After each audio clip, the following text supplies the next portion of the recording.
संदीप गौड़ जी आगरा से। राधे राधे जी। राधा वल्लभ श्री हरिवंश महाराज जी, आपके चरणों में कोटि कोटि प्रणाम। महाराज जी, आम धारणा है कि मनुष्य को अपने कर्मों का फल अगले जन्म में मिलता है, इसलिए वह निर्भीक होकर इस जीवन में अधर्म के जरिए धन संपदा का अर्जन करता है और विलासिता लेकिन पूर्वक जीवन। अत्यधिक अपराध बन जाने पर इसी जन्म में उसको दंड प्राप्त, जैसे महत अपराध बन जाए तो आयु क्षीण हो जाएगी और उसकी अकाल मृत्यु का योग बन जाएगा। साधु अवज्ञा तुरत भवानी, कर कल्याण अखिल के हानि। छोटे मोटे अपराध तो ठीक है, लेकिन अगर महत अपराध बन जाए तो तत्काल लागू हो जाएगा। नहीं, अत्यंत दुष्ट को गोली मार दी जाती है, न्यायालय तक पहुंचाने की बात पीछे होती है, पहले उसको गोली मारी जाती है। नहीं तो न्यायालय कानून के अनुसार फिर अपराधी को फांसी या सजा मिलती है। लेकिन अत्यंत दुष्ट जैसे आतंकवादी है, क्योंकि अगर उनको चांस मिला तो फिर उनको मृत्यु दंड ही उनका सच्चा मार्जन है उनके अपराध का। तो जब महत अपराध बन जाता है तो फिर इसी जन्म में लागू हो जाता है। और साधारण अपराध बनते हैं शुभ अशुभ, तो वो उसके चलते रहते हैं, फिर भगवान देते हैं, क्योंकि अनंत जन्मों का हिसाब किताब है। तो हमें लगता है कि इस कानून को ऐसा ना समझा जाए कि गलत है। नहीं, हमारी भारतीय संविधान में भी देखो, सबको तुरंत दंड मिल जाता है क्या? 10-10 वर्ष मुकदमा चलता रहता है, जबकि एक प्रदेश एक देश और अनंत ब्रह्मांडों का हिसाब किताब अगर एक जन्म के बाद, तो फिर कोई आश्चर्य की बात नहीं है। कभी कभी 20-20 वर्ष हो जाते हैं मुकदमा चलते हुए, फिर उसे सजा होती है। तो इसलिए ये भागवतिक जो कानून है उसे उसको इसी जन्म में अशांति, उद्विग्नता, भय, शोक, चिंता, मृत्यु, ये तो प्राप्त होते हैं। और परिणाम जो होता है वो फिर कई जन्मों तक, जैसे भीष्म जी कह रहे हैं, मुझे 100 जन्म तक याद है, मैंने ऐसा कोई पाप नहीं किया कि 6 महीना बाणों की शैया पर। तो फिर उदाहरण में भगवान ने आगे दिया कि आप एक राजा थे और आपने एक सर्प को झाड़ी पे डाला, कांटों पे, वो 6 दिन में तड़प तड़प के मरा, तो तुम्हें 6 महीना बाणों की शैया पर। तो मतलब हमारा हजारों सैकड़ों जन्मों का हिसाब किताब चल रहा है, पूरा रजिस्टर भरा हुआ है। अब रजिस्टर बढ़ाने नहीं आए, मिटाने आए हैं। हम ऐसा भजन करें भगवान का कि संचित कर्म भस्म हो जाए और क्रियमाण जो नए हो रहे हैं वो पवित्र आचरण हो और भगवत समर्पित हो, तो वो निष्फल हो गए, वो हमें बांध नहीं पाएंगे। शुभ भी बंधन है, और जो हमारा प्रारब्ध है वो निष्प्रभावित हो जाए कि हमको परास्त न कर पावे। तीनों प्रकार के कर्मों का शासन भगवान के भजन के द्वारा किया जा सकता है। संचित को भस्म, क्रियमाण को निष्फल और प्रारब्ध को निष्प्रभावित। प्रभावित तब माने जब हमको रौंद के गिरा दे, भगवान से विमुख कर दे। तो भगवान से विमुख कर दे, इतना बड़े प्रारब्ध की सामर्थ्य अब नहीं रह गई। तो हम ऐसा भजन करें कि विध्वंस कर दे संचित कर्म को और निष्फल कर दें क्रियमाण को और निष्प्रभावित कर दें। हम भगवान के अंश हैं, हम भगवान सच्चिदानंद के अंश हैं, और मनुष्य जन्म यही करने के लिए मिला है, केवल भोगने के लिए नहीं मिला।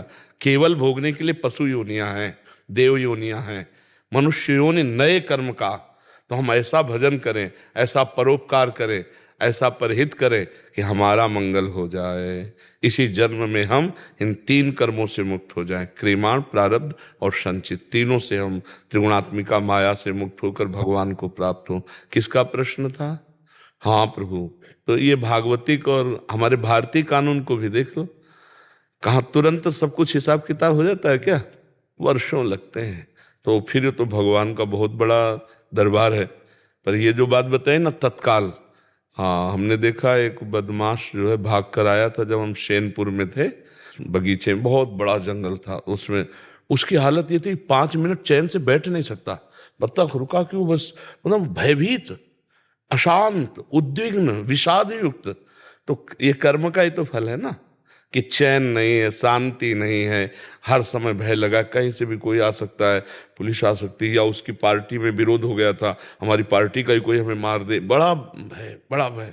तो मनुष्य जन्म मिला है निर्भय होने के लिए, निश्चिंत होने के लिए, निशोक होने के लिए। ये होगा भगवान की शरण में।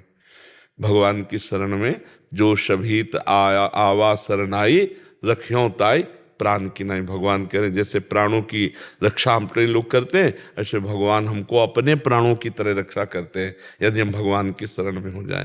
तो निर्भय होकर कोई पाप तो नहीं कर सकता ज्यादा दिन, भयभीत, शोक मगन, चिंता और ये सब। और जब पाप बढ़ गया तो किसी के मारने की जरूरत नहीं, वो अपनी भी मौत मर जाता है, बहुत दुर्गति होती है। अवश्य में वो भोक्तव्यम कृतम कर्म शुभा अशुभम, शुभ अशुभ।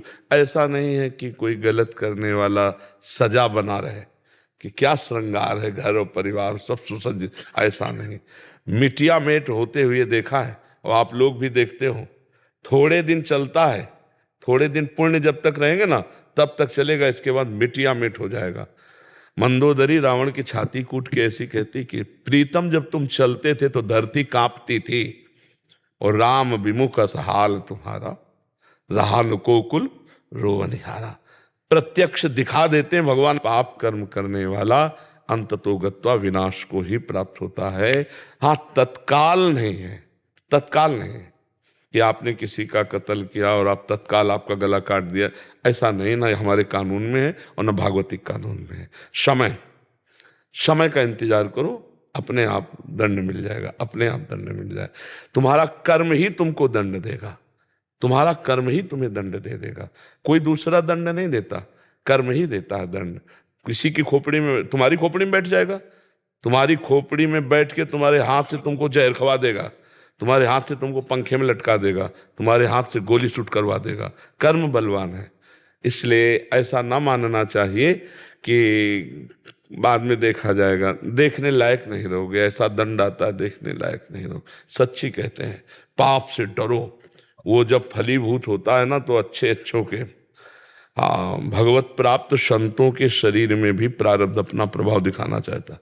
रामकृष्ण परमहंस जी के गले में कैंसर, बड़े बड़े महापुरुषों के कर्म अवश्य भोगना पड़ता है। इसीलिए कोई ऐसा ना समझो कि हमने जो कर्म किया उसका फल नहीं मिलेगा।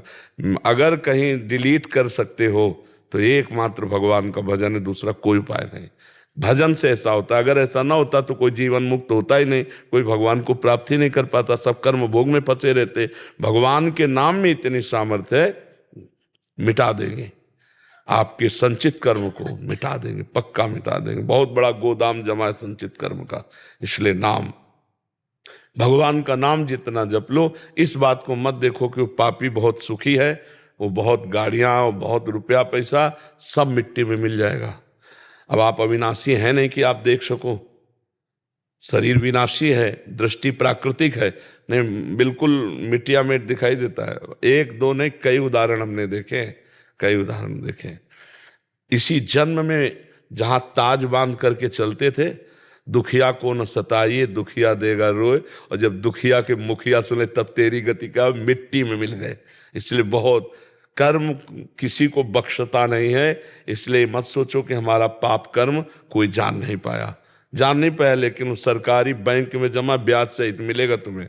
अगर मिटा सकते हो तो भजन के द्वारा मिटा दो, नहीं तो भोगना पड़ेगा। अभी मिटा दो, निकल पड़ा तो भजन करते हुए भी भोगना पड़ेगा।